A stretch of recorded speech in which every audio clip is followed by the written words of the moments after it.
Pardonner est noble, mais pas sans limite. Que se passe-t-il lorsqu'une personne qui a passé toute sa vie à donner une deuxième, une troisième, voire une quatrième chance à quelqu'un, atteint finalement ses limites? Lorsque cette personne, qui voit toujours le bon côté des autres, qui croit toujours en la rédemption, qui espère toujours un changement, cesse soudainement de le faire.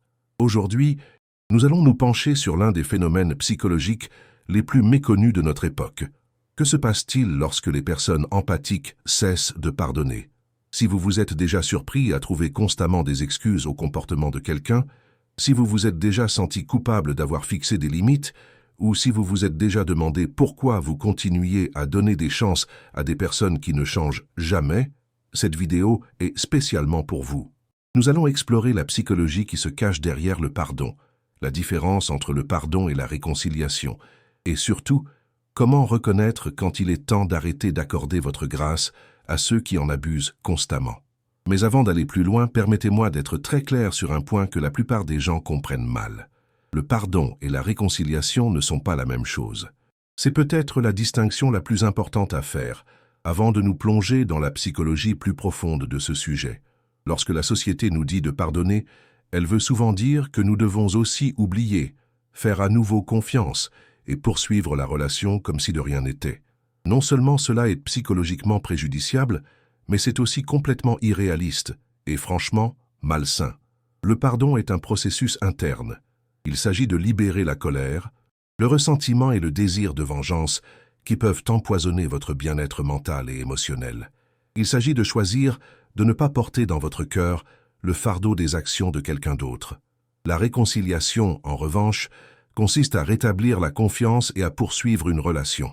La réconciliation nécessite deux participants volontaires, un changement sincère et une responsabilité démontrée de la part de la personne qui a causé le préjudice. Vous pouvez tout à fait pardonner à quelqu'un tout en choisissant de ne plus jamais lui faire confiance. Vous pouvez pardonner à quelqu'un tout en maintenant des limites strictes. Vous pouvez pardonner à quelqu'un tout en décidant qu'il ne mérite plus d'avoir accès à votre vie, à votre énergie ou à vos ressources émotionnelles.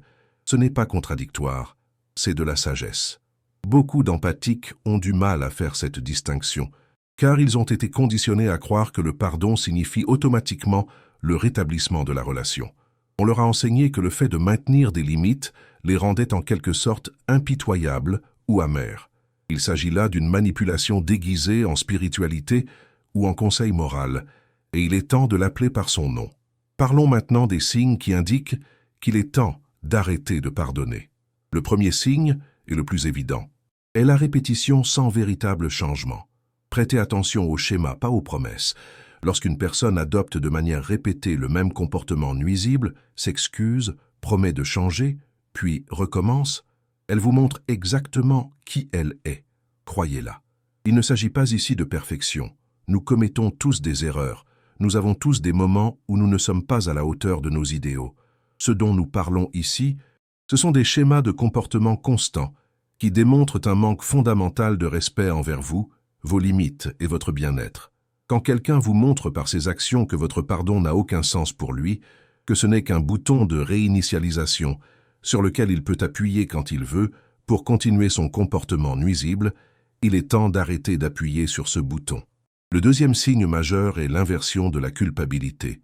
Lorsque la personne qui vous a fait du mal vous fait en quelque sorte vous sentir coupable d'avoir été blessé, d'avoir des limites ou d'attendre un meilleur traitement. C'est de la manipulation à son meilleur. Tout à coup, c'est vous qui êtes le méchant parce que vous ne vous en remettez pas assez vite. Vous êtes déraisonnable d'avoir des attentes. Vous êtes dramatique d'exprimer à quel point ces actions vous ont affecté.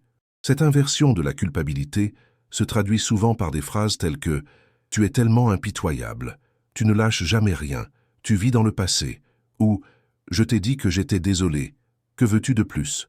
Ces phrases sont destinées à détourner l'attention de leur comportement pour la porter sur ta réaction, te faisant passer pour le problème plutôt que de s'attaquer à la racine du problème. Le troisième signe critique est celui des promesses vides qui ne se concrétisent jamais par un changement réel. Les mots ne coûtent rien, et certaines personnes sont passées maîtres dans l'art de dire exactement ce qu'elles pensent que vous voulez entendre, sans avoir l'intention de donner suite. Elles ont appris que la bonne combinaison de mots, prononcés avec la bonne dose d'émotion, peut leur valoir le pardon sans nécessité d'effort ou de changement réel. Lorsque vous entendez sans cesse les mêmes promesses, lorsque quelqu'un s'efforce davantage de vous convaincre qu'il a changé, plutôt que de démontrer ce changement par des actions cohérentes au fil du temps, vous avez affaire à une personne qui considère le pardon comme une transaction plutôt que comme une véritable opportunité de croissance et de rétablissement. Voici à quoi ressemble le moment où une personne empathique décide de cesser de pardonner. Ce moment est souvent beaucoup plus calme et calculé que ce à quoi on pourrait s'attendre. Il n'y a généralement pas de confrontation dramatique, pas d'explosion de colère, pas d'ultimatum lancé dans le feu de l'émotion. Au contraire, il s'agit souvent d'une décision calme, presque paisible, selon laquelle trop c'est trop. Cette décision implique généralement de créer une distance émotionnelle et parfois physique. L'empathique ne coupe pas nécessairement tout contact immédiatement, mais il cesse d'être émotionnellement disponible de la même manière. Il cesse d'offrir son réconfort lorsque la personne subit les conséquences de ses actes. Il cesse de trouver des excuses au comportement de la personne auprès des autres. Il cesse d'investir son énergie émotionnelle dans l'espoir d'un changement. L'empathique commence également à établir des critères clairs pour toute interaction ou confiance future. Il devient très précis sur ce à quoi ressemblerait un changement réel, sur le délai raisonnable pour constater ce changement, et sur les preuves dont il aurait besoin pour envisager de reconstruire une quelconque forme de relation. Il ne s'agit pas d'ultimatum lancé sous le coup de la colère, mais de limites établies à partir d'un sentiment de respect de soi et de clarté. Souvent, des délais internes sont fixés, même s'ils ne sont pas communiqués à l'autre personne. L'empathique peut donner à quelqu'un 6 mois, 1 an ou tout autre délai qu'il juge approprié pour démontrer un véritable changement. Si ce changement ne se concrétise pas dans ce délai, l'empathique passe mentalement et émotionnellement à autre chose, même s'il continue à maintenir un certain niveau de contact pour des raisons pratiques. Permettez-moi de partager quelques phrases clés que les empathiques utilisent souvent pendant cette phase de transition. L'une des plus puissantes est « j'observe les comportements, pas les mots ». Cela devient leur mantra interne, et parfois leur réponse externe, lorsque quelqu'un tente de les convaincre avec des promesses, plutôt qu'en démontrant un changement par des actions. Une autre phrase courante est « sans changement, il y a une pause ». Cela reconnaît que la réconciliation n'est pas impossible, mais qu'elle est conditionnée à un changement réel et démontré au fil du temps. Ce n'est pas une porte claquée définitivement, mais ce n'est pas non plus une invitation ouverte à poursuivre des comportements nuisibles. « Je te souhaite bonne chance, mais je ne suis plus disponible pour cette dynamique » est une autre phrase qui revient souvent. Elle exprime le souci du bien-être de la personne tout en établissant des limites claires quant au type de relation, le cas échéant, qui est possible à l'avenir. Ces phrases ne sont pas prononcées avec malveillance ou colère. Elles sont plutôt communiquées avec une sorte de fermeté paisible qui surprend souvent les personnes habituées à la tolérance et à la flexibilité dont faisait preuve auparavant l'empathique. Ces déclarations ne laissent aucune place à la négociation, car elles découlent d'un profond respect de soi et d'une vision claire de ce qui est acceptable ou non. L'empathique peut également dire des choses comme « Je te libère de toute obligation de changer pour moi » et « Je me libère de toute obligation d'accepter un comportement qui me fait du mal ». Cela est extrêmement puissant, car cela supprime la dynamique de l'empathique qui attend le changement, tout en supprimant toute pression sur l'autre personne pour qu'elle change dans le but d'obtenir une validation externe, plutôt que de connaître une véritable croissance. Parlons maintenant de la manière de créer des sorties propres lorsqu'un empathique décide de cesser de pardonner. Ce processus implique souvent une planification logistique minutieuse, en particulier lorsque la relation en question est compliquée par des responsabilités partagées, des amis communs, des dynamiques familiales ou des liens professionnels. La première étape consiste souvent en une préparation pratique. S'il s'agit d'une relation amoureuse, cela peut impliquer une planification financière, des arrangements en matière de logement ou des considérations relatives à la garde des enfants. S'il s'agit d'une relation familiale, cela peut impliquer de planifier la manière de gérer les vacances, les réunions de famille ou les obligations communes. S'il s'agit d'une relation professionnelle, cela peut impliquer de documenter les schémas, de sécuriser votre position ou même de rechercher un autre emploi. La personne empathique réfléchit également souvent à qui pourrait servir de témoin à sa décision et au processus. Non pas parce qu'il souhaite créer un drame ou forcer les autres à prendre parti, mais parce que le fait d'avoir des personnes de confiance qui comprennent la situation peut lui apporter un soutien et une responsabilité cruciaux pendant ce qui est souvent une transition difficile. La planification de la communication est cruciale. L'empathique réfléchit à la manière de communiquer clairement et calmement ses limites, de répondre à divers types de réactions négatives ou de tentatives de manipulation et de maintenir sa résolution face à des tentatives de culpabilisation, des promesses de changement ou d'autres tentatives visant à le ramener à ses anciens schémas.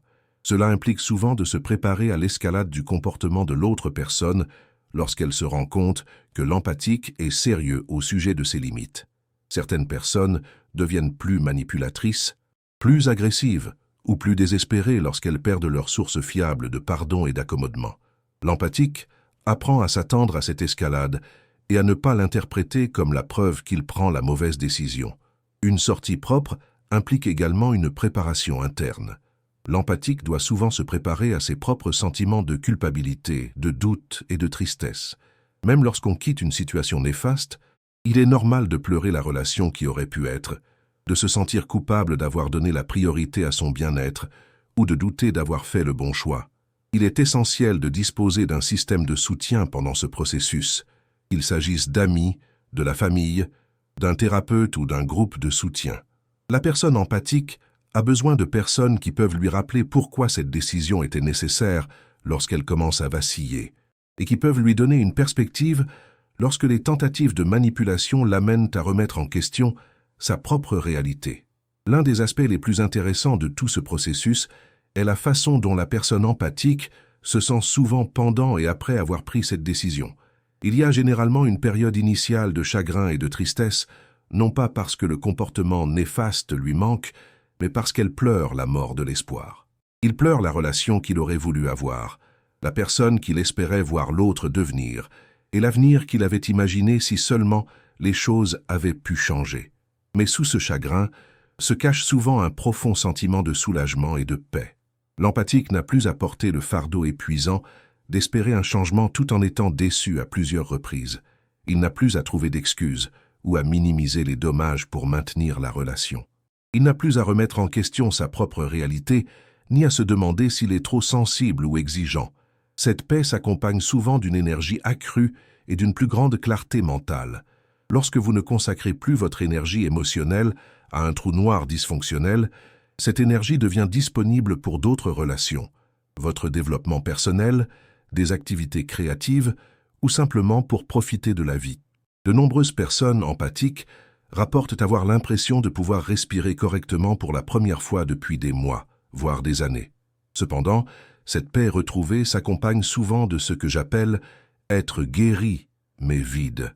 L'empathique a réussi à se protéger, à établir des limites saines et à mettre fin aux comportements nuisibles, mais il peut se sentir déconnecté de son ancienne identité, celle d'une personne qui donne toujours une seconde chance et voit le bon côté de chacun. Ce n'est pas nécessairement une mauvaise chose, mais cela peut être déstabilisant. L'empathique peut se demander s'il est en train de devenir trop dur, trop fermé ou trop prompt à rejeter les gens. Il peut regretter son optimisme antérieur et sa volonté de croire en la capacité des gens à changer, même si cet optimisme a été exploité à plusieurs reprises. En réalité, il s'agit souvent d'une phase temporaire dans le parcours de croissance de l'empathique. Ce qu'il apprend réellement, c'est le discernement, c'est-à-dire la capacité de distinguer les personnes qui méritent sa bienveillance de celles qu'il exploite. Il apprend à réserver son pardon et ses secondes chances aux personnes qui font preuve d'un remords sincère, d'une responsabilité et d'un engagement à changer.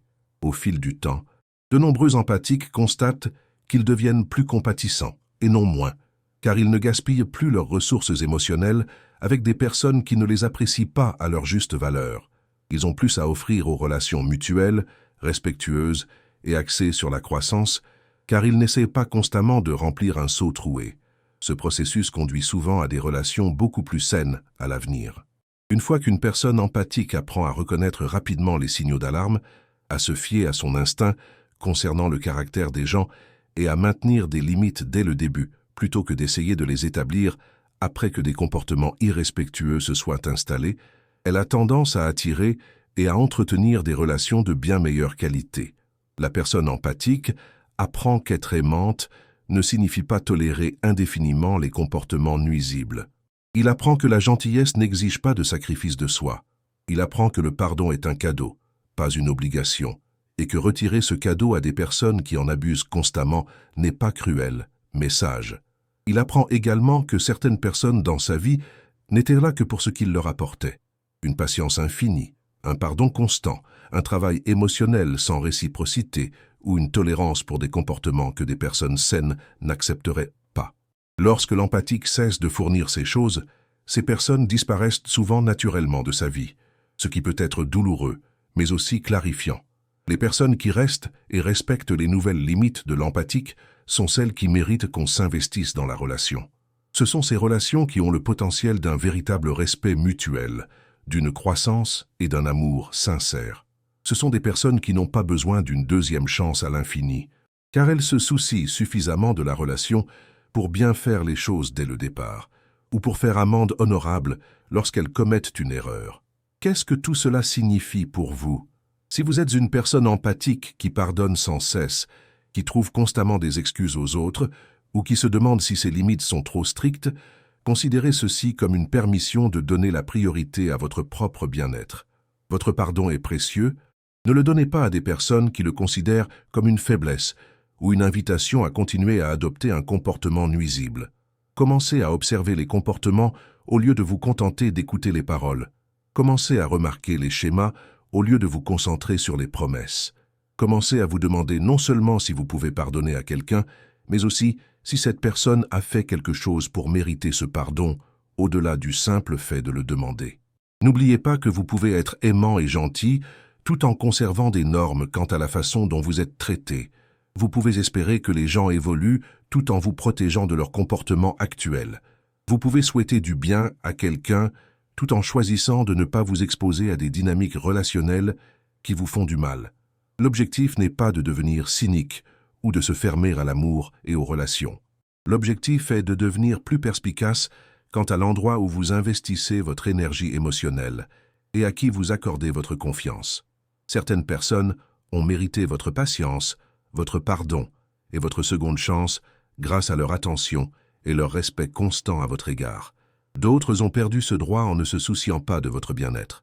Apprendre à faire la différence entre ces deux types de personnes pourrait être l'une des compétences les plus importantes que vous puissiez développer.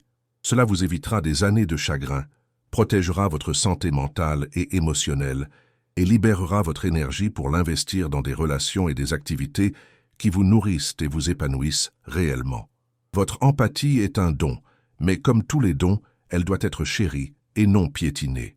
Lorsque vous cessez de pardonner aux personnes qui vous font constamment du mal, vous ne devenez pas moins empathique, vous devenez plus intelligent dans la manière dont vous utilisez votre empathie. Écrivez dans les commentaires ci-dessous ce que vous pensez de ce sujet et quels critères vous allez utiliser pour déterminer qui mérite votre pardon continu. Dites-moi également quels autres sujets liés à la psychologie vous aimeriez que j'aborde dans de futures vidéos. Si ce message vous a touché, partagez-le avec quelqu'un qui pourrait avoir besoin de l'entendre. Parfois, la chose la plus aimante que nous puissions faire est d'aider quelqu'un à réaliser qu'il mérite un meilleur traitement que celui qu'il accepte.